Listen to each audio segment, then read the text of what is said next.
Welcome to Mind Gourmet. My name is Nina Kaiser. I am the co-founder and creative head of Mind Gourmet, and as always, your host today. My today's guest for the second time is best-selling author of several books, including her latest, Setting Boundaries Will Set You Free, the ultimate guide to telling the truth, creating connection, and finding freedom, Nancy Levin. Welcome back, Nancy.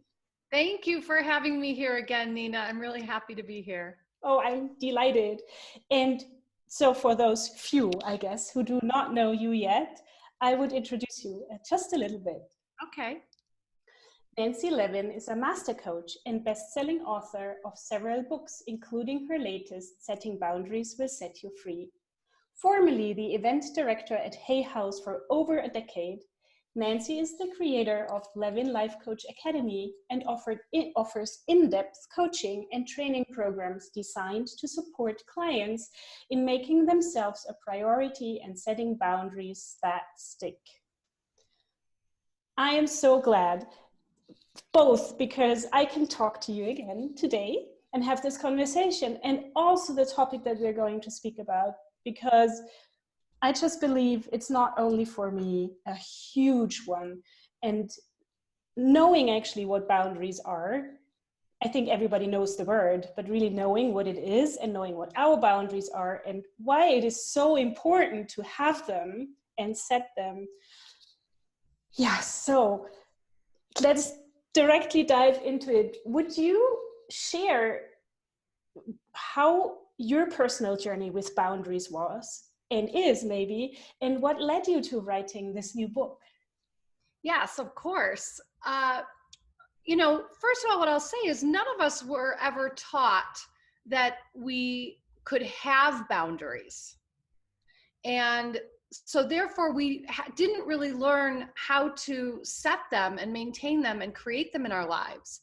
And we started relating to the concept of boundaries as something bad or something mean or, like a barrier. So what I started learning is that my freedom really came on the heels of being able to set my very first life-altering boundary in 2010 when I left my marriage. When I did not go back to my husband after several times of separation. The time I did not go back was the boundary I set, and it was really what allowed me to create the life that I'm living now. It's what set everything in motion. And that was at 45 years old.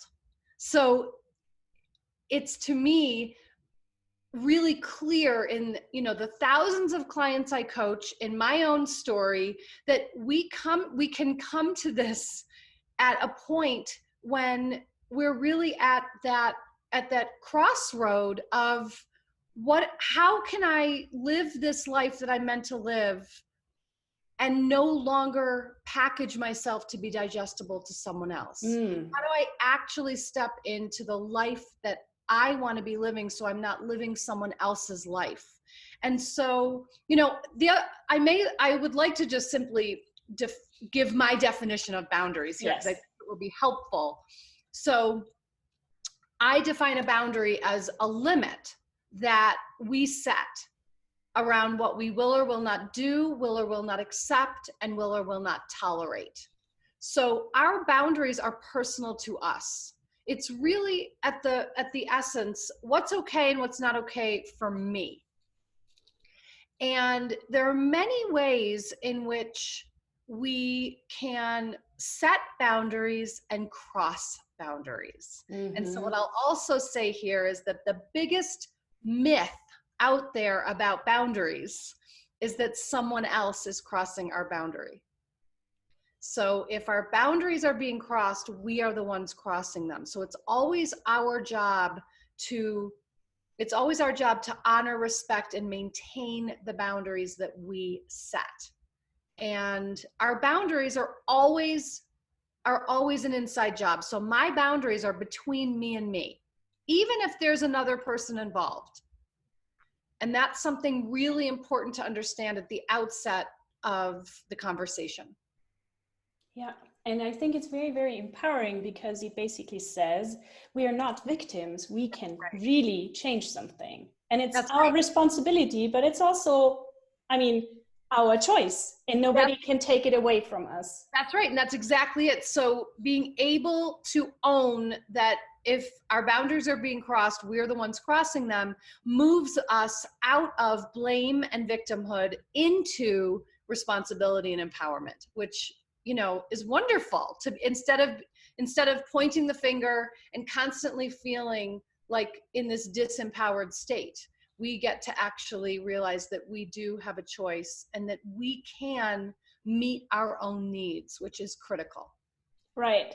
And I realized reading this and thinking about it that sometimes, in a weird way, it can be more comfortable to have our boundaries crossed than stepping out of this. It's not really a comfort zone, but it's a familiar zone, Right. I'd guess, Familiarity. Right. to really step up and change something. Right. Yeah, exactly. Because we would rather someone else change. And boundaries are not about someone else changing. Boundaries are not about someone else changing their behavior. Boundaries are about what is okay or not okay with us and what we're going to do to take care of ourselves. Right, exactly. And in this like mental context, what would boundary blindness be? It's really when we're not aware of what's happening. We're not aware, we're not setting the boundaries that need to be set. We're not aware of the way in which we're crossing them.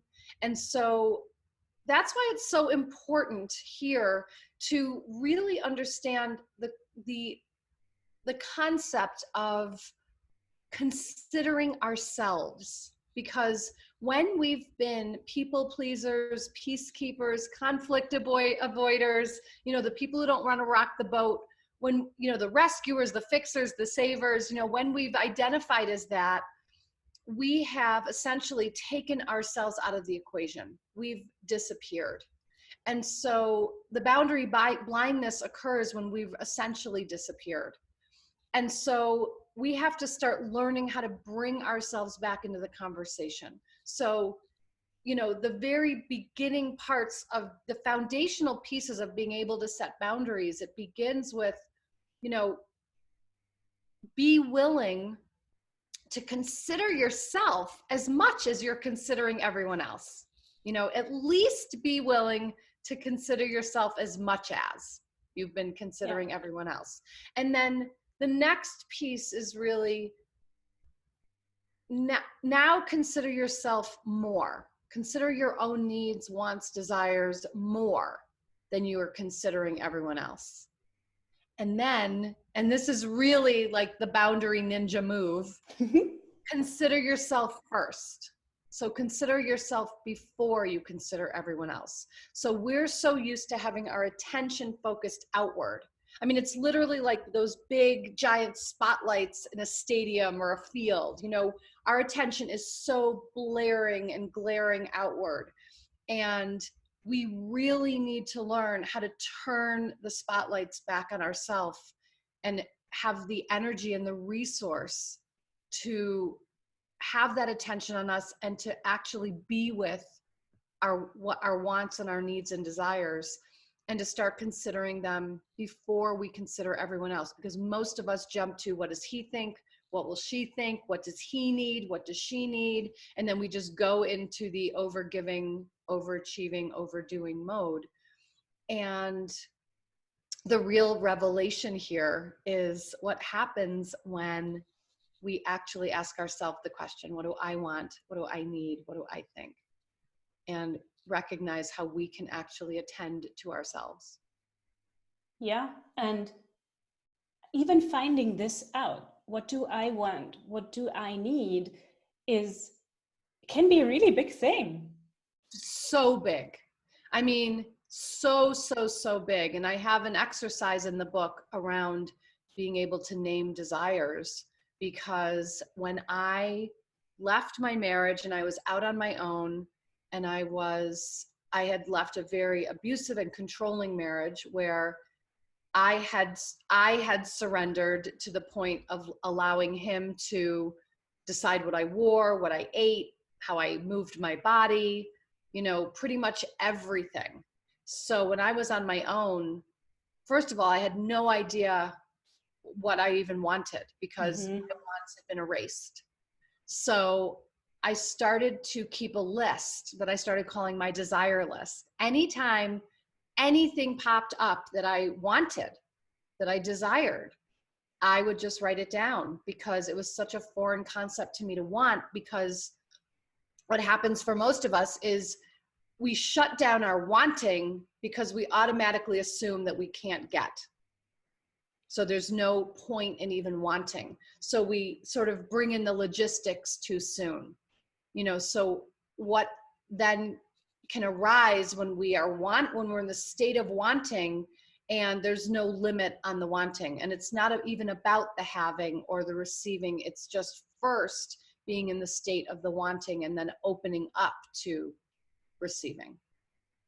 Yeah, and even only opening up to the possibility of receiving can be so big, because I feel like as soon as we step into the like vicinity of a wish fulfilled, there comes the boundary, because it's like, okay, I will most probably not always get it, but there's things to navigate and to negotiate.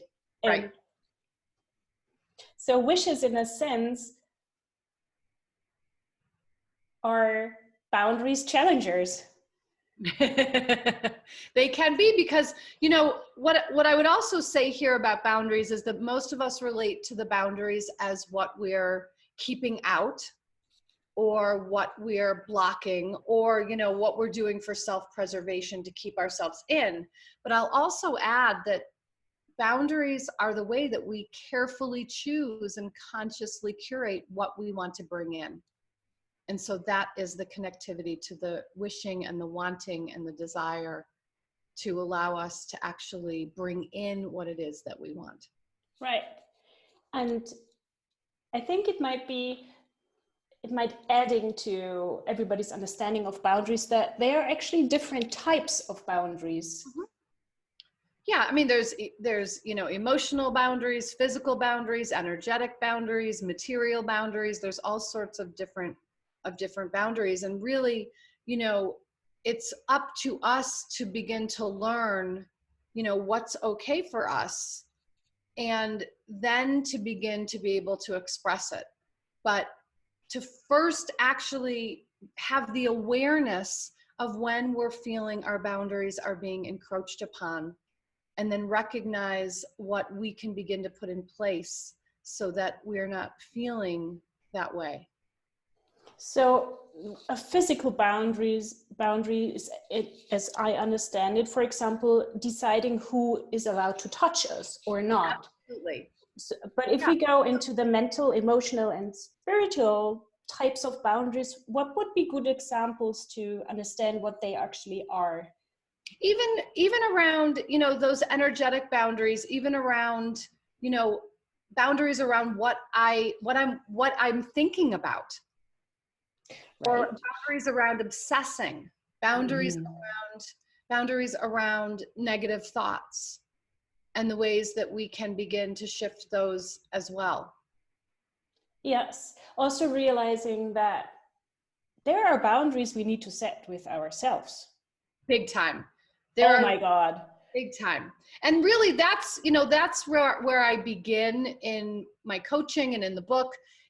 First of all, the beginner boundaries are often the boundaries we want to set with ourselves, because what it's going to do is reinforce that we can be trusted. And what we'll also recognize is that we're setting boundaries in our lives that we may not even be aware of already.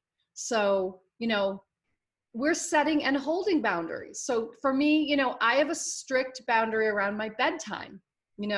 And the way I hold it is I get into bed and put my phone in airplane mode, and my lights are out at 9:30, because my morning is too important to me to compromise it by staying up late. So that is a boundary I set. I meditate every morning upon waking. It's a non-negotiable for me. And that is a boundary that I hold. You know, other people have boundaries around, you know, being a vegan and hold it by not eating animal products. There are boundaries around, you know, sobriety and not drinking alcohol or doing drugs. You know, there are different boundaries that we may not recognize as boundaries, but really they're commitments that we've made and that we're holding ourselves accountable to and proving to ourselves that we're trustworthy to keep these non-negotiables. And so we want to first recognize what boundaries we are holding, and then we want to be able to go into what boundaries do we want to set with ourselves. What are the non-negotiables that we want in our lives that we're willing to back up? Yeah. And maybe for many, surely for me, the biggest challenger for setting and keeping boundaries is the fear of conflict. Mm-hmm. And sometimes it even feels like it's more desirable not to have a conflict than a wish fulfilled or a need fulfilled. And I remember also you wrote in Setting Boundaries Will Set You Free that basically it's so important that when we set a boundary, we are at a point where we are pretty sure that we can also maintain it. Because doing it once will probably not solve the thing because it's going to be tested over and over again. Exactly. So especially when we're setting a boundary verbally with someone else, when we're actually expressing a boundary with someone else, we want to be sure that we have got our money where our mouth is, that we can back it up. Otherwise, we're the little boy or little girl who cries wolf. And that's the important piece to recognize. So at first, there might be boundaries that don't need to be verbalized because, again, we are the ones holding them. So even if we're setting a boundary with another person, again, setting a boundary isn't you always, you never, you can't, I need you to. That's not a boundary. A boundary is, you know, I feel X when you do or say Y. And in order to take care of myself, I'm going to do Z. So again, it's all right here. You do you, and here's what I'm going to do to take care of myself. And that's the important piece when we're setting a boundary with someone else. And when we're setting a boundary with ourselves, it is around really getting the clarity of what do I want to release and what do I want to include and integrate so that I am creating for myself the life that it matches in alignment with what's most true for me. So you brought up the piece about conflict. Yes. So a couple of things about that. First, and I talk a lot about this in my last couple of books about cozying up to conflict. That we have such a fear of conflict. And first of all, we will go into the catastrophizing and the awfulizing, and the stories we make up in our head are far scarier than what happens in real life. Here's the other thing about this. We have this idea that relationships, and I mean, you know, intimate partnership, my relationship with my mother, relationship with a boss, a client, whoever. We have this idea that relationships, that the goal of relationship is harmony at all cost. Yeah. And here's the deal. Harmony at all cost comes at a very high cost. And it comes at a high cost to us. Mm. So when we're in the mode of harmony at all cost, we are in that loop of what do I need to do or say to make everything be okay? Which means we're nowhere near the present moment. Yep. Which means we are out of alignment with our truth. Mm-hmm. We are out of integrity. We are out of authenticity. We are trying to manipulate the situation. Right. Which means we've crossed another boundary. So here's the deal. There's a boundary between where I end and you begin. Mm-hmm. And when we cross over that threshold, when we cross over that border into someone else's territory, trying to manage their experience, trying to manage their emotions, we're crossing our own boundary again. So we do not have any control over what other people do or don't do. And this is the way that we manipulate. This is the way we try to control. This is the way also that we go into a state of grandiosity, believing that we can fix, rescue, heal, or save another. Mm-hmm. And so again, it's pulling it back here and staying here to remembering, I'm 100% responsible for 50% of every relationship. I'm not 100% responsible for 100%. Yeah. Yeah. And what you just said actually really got me. The fact that wanting to be a kind, loving person, but also a really honest and authentic one, requires boundaries, because as I see, if it can be almost a lie in a sense, even though maybe I don't have to say it verbally, but if I respond to a request from somebody else, but I don't want it, in a sense, it's not truthful to that person. Exactly. And not to me as well. Exactly. So when we, even it's like when we say yes, when we want to say no. Yeah. We are doing a disservice to the relationship because we're not telling the truth. And we're, the bottom line here is that when we have that knee-jerk yes, that knee-jerk impulse to say yes, we're saying yes out of obligation. We're saying yes out of responsibility, out of wanting to be needed, out of wanting to be, the hero. We're saying yes because we don't want someone else to be upset, angry, disappointed, yes. Right? However, a yes is really about desire. So I want to encourage, everyone watching and listening to really pay attention to what is a true yes and a true no. And what I often share with my clients is when a direct request comes in, if you can say no in the moment, say no. If you're not ready to say no, simply tell the other person, I'll get back to you tomorrow. So their urgency doesn't need to be yours. Right. And we can take the time to actually build in some space to consider, is this something I want to do? What's my motivation for doing it? Is it honest to say yes? Because we all know the experience of saying yes to something and then thinking like within 3 seconds, how the hell am I going to get out of this now? Yeah. Or we see the thing sitting on our calendar in a lump, and every day that we inch closer to it, we're dreading it. Yeah. So let's just nip this in the bud by saying no to what we want to say no to. And here's the beauty. We can say no with grace and gratitude, not guilt and excuses. So a no can simply be, thank you so much for thinking of me. I'm not available. Or I appreciate you reaching out to me. This isn't something that I'm able to do. We don't even need to apologize. And when we start to feel guilty in this context, I think guilt is the greatest indicator that we're taking good care of ourselves finally. So when you feel the guilt arise, just let it be the indicator that lets you know that you're on the right track of taking care of yourself.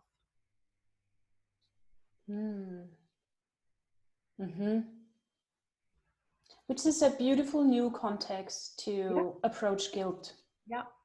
Because it can be like almost a paralyzing feeling. Right.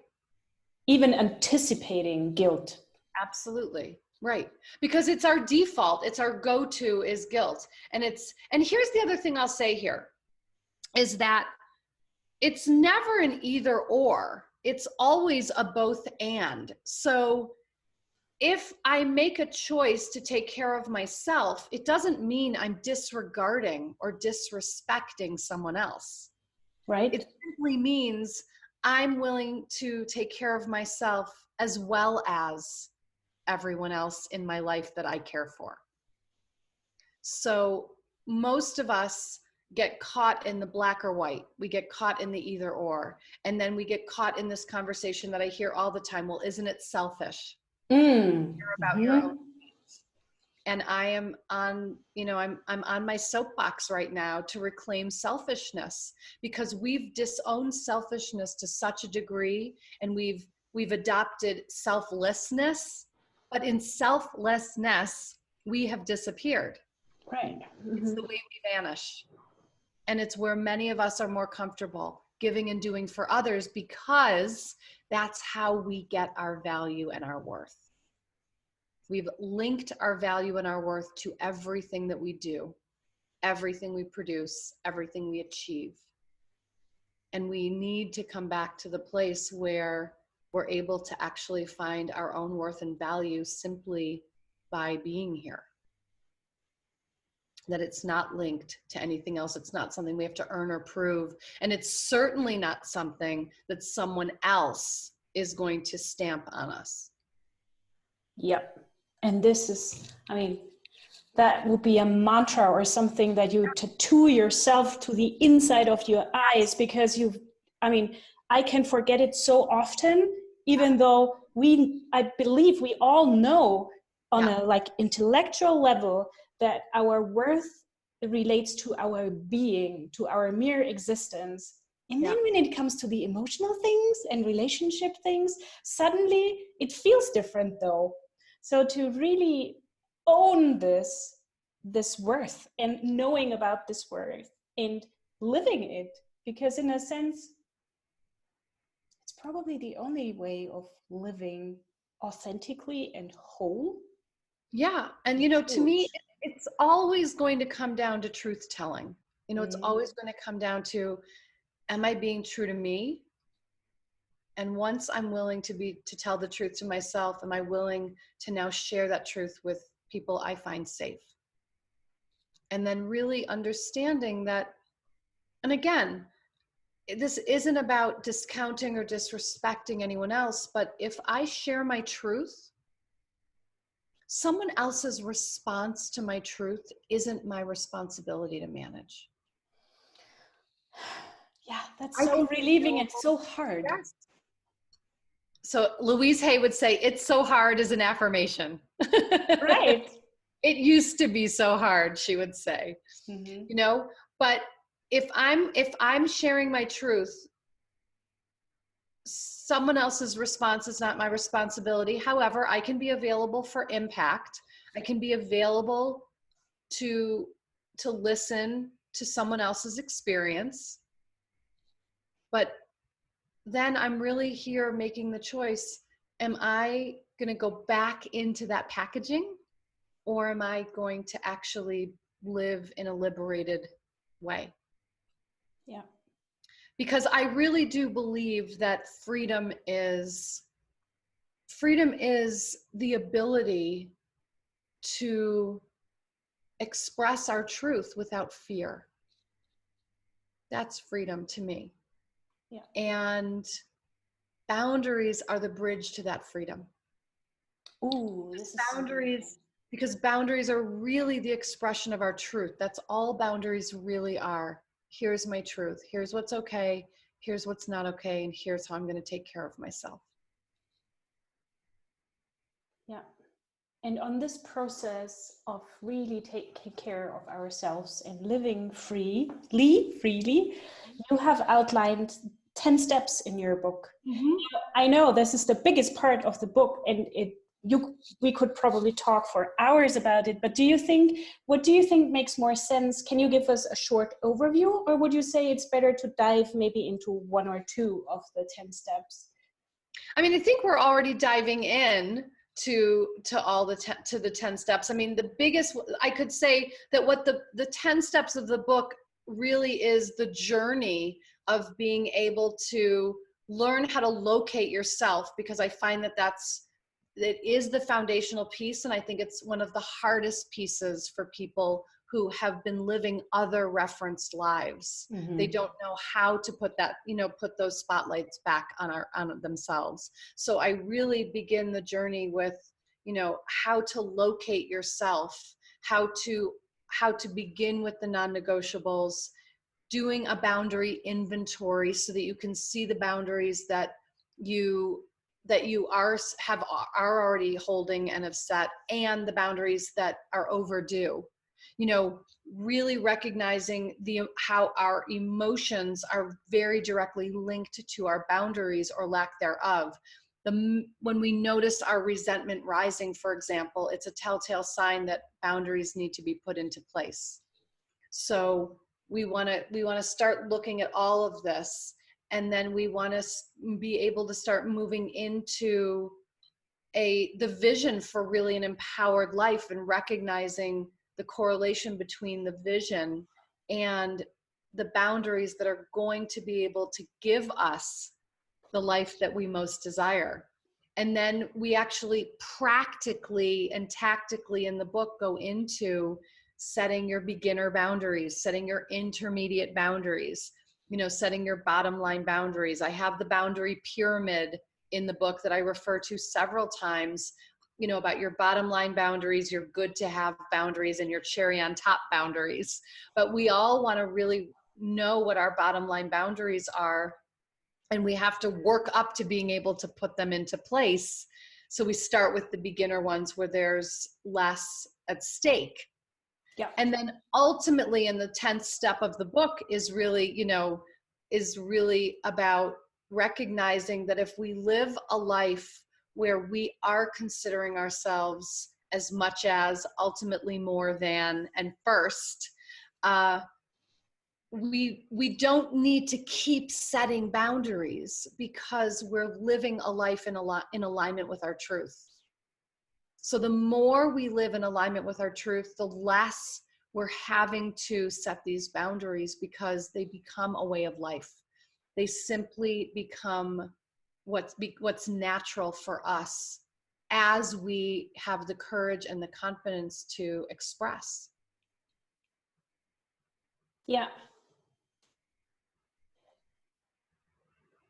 Would you say then, because I think I just realized something when I still worked as an elementary teacher, I had this interesting phenomenon happening. I mean, all children try to cross boundaries in a way or the other. And, sometimes when I came to the point when I thought it's time for a serious talk to my class, it wasn't necessary, because my energy, I believe, was totally different. Yeah. And it's probably, I feel you said something before that relates to the fact that when we have them in place, when we basically radiate them, others are challenging them less because they feel them in a way. Is that right? Mm-hmm. Yes. Yeah, exactly. And people, if in the beginning, people may not be fully on board with the changes we're making in ourselves. And what I often find is, the changes we're making in a way sort of hold up a mirror to them about the way that they're not changing. And so it can be very confronting. And, people can be very invested in the relationship staying as it is. And we're changing the rules of engagement. And the other thing that begins to happen is then we also are modeling certain behavior that can get reflected back to us by others. Yeah, very, very true. And I think that when we're really clear, like this is probably what, you're naming about, teaching in the kids. When you're really clear and you're standing in your power and you're standing in your truth of what is okay, what's not okay, what you will tolerate, what you won't tolerate. When you're really willing to stand in that, that is a powerful message that you're sending, whether you're sending it verbally or energetically. And it's a message that gets received by those who are tuned in. Exactly. Yeah. And I find this very encouraging to know that working on my boundaries will less and less not less and less, but that just changing my energy will change things, and maybe not every conversation needs to be had, because what I radiate is different from before. Exactly. And that's why I'm saying that your boundaries are between you and you. It's not even relevant. I mean, even if we take something, an example I will often use is, so let's say we're dealing with someone who is, it could be something like, I notice that I feel uncomfortable when we go out and you have more than 2 drinks. So tonight at the party, I'm just letting you know ahead of time that if you decide to have more than 2 drinks, I'm going to get home on my own. So here it is. I didn't say don't have more than 2 drinks. I simply said, I'm uncomfortable. You have free will and choice. And if you choose to do this, here's what I'm going to do to take care of myself. So this can get named or not. This can be verbalized or not, because the bottom line is you have to be willing to leave the party on your own. Mm-hmm. And if you're not willing to leave the party on your own, naming it out loud and not leaving sends a very large message of, I'm actually not willing to take care of myself. I'm teaching you how to treat me. And the truth is, I'll say this, but it's not the way I'm going to back myself up. So we can say something or not say something, but it still is all going to depend on what I do. Yes. So that's where we have to be willing to take this stand. And we have to be willing to sit with some discomfort. We have to be willing to be with some short-term discomfort so that we no longer have to live in the long-term resentment. Yeah, that's very true.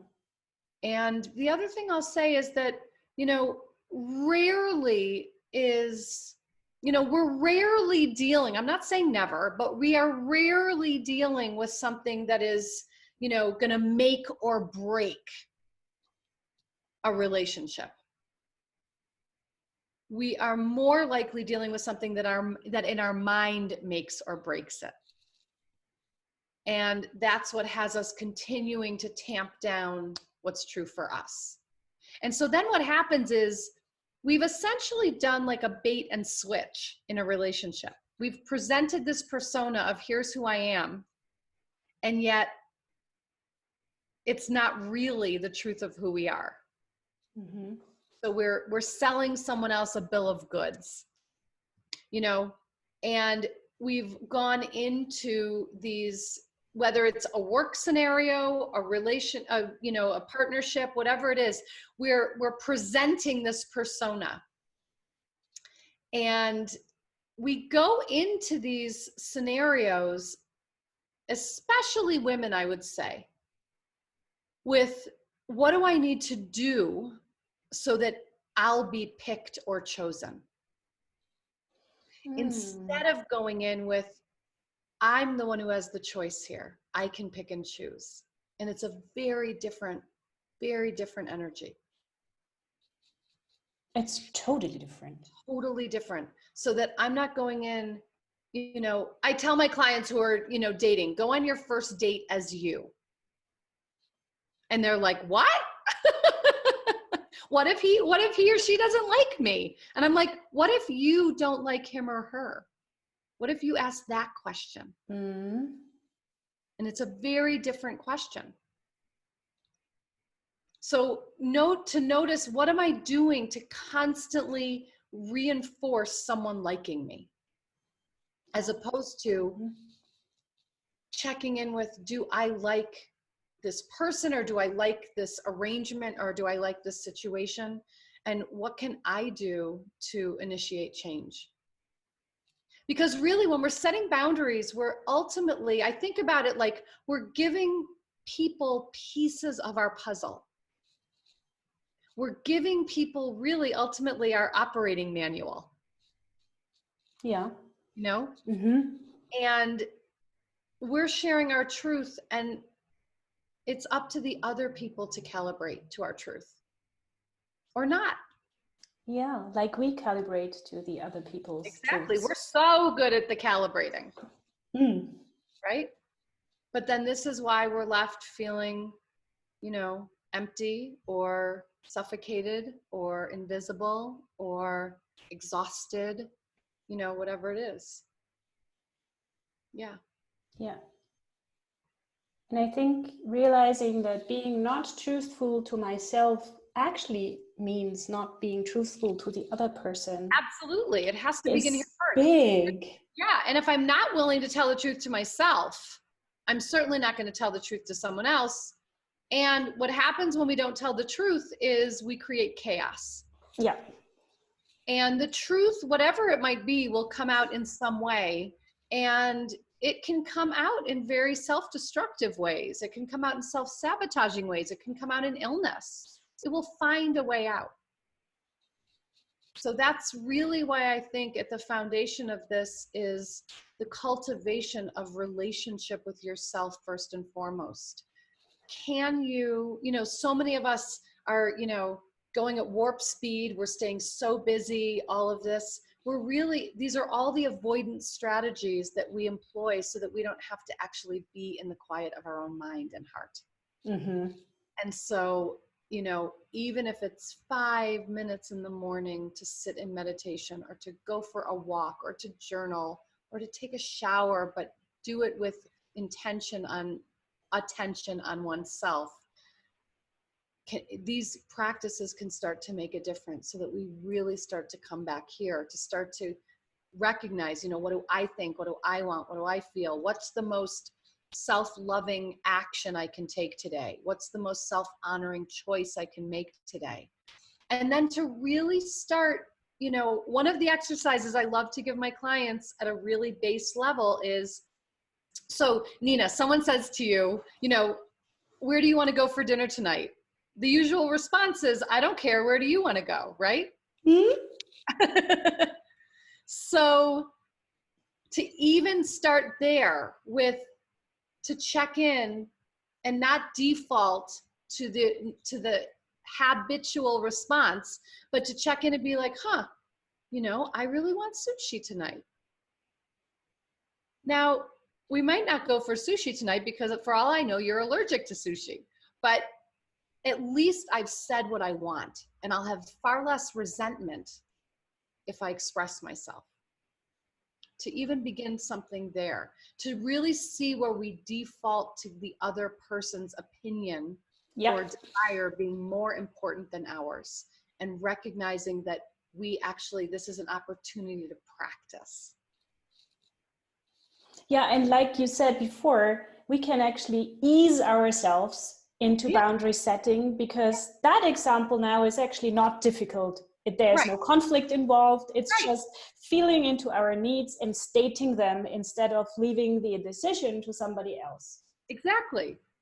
You know, or even being in a restaurant that's really loud, you know, asking the waiter, is it possible to turn the music down? You know, being in the dentist waiting room, asking them to turn off the TV or turn the heat up or whatever. Just literally coming in with a request around our needs and seeing if the other person is available to meet us. They may or they may not.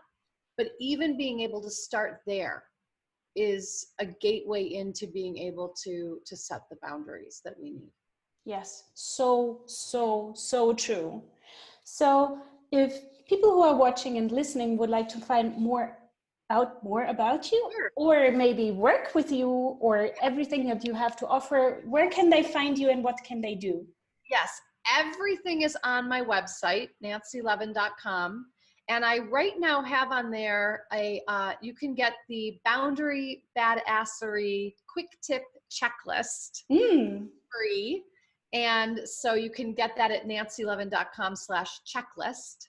And I'll send that to you for free so it can really just start you on your boundary journey.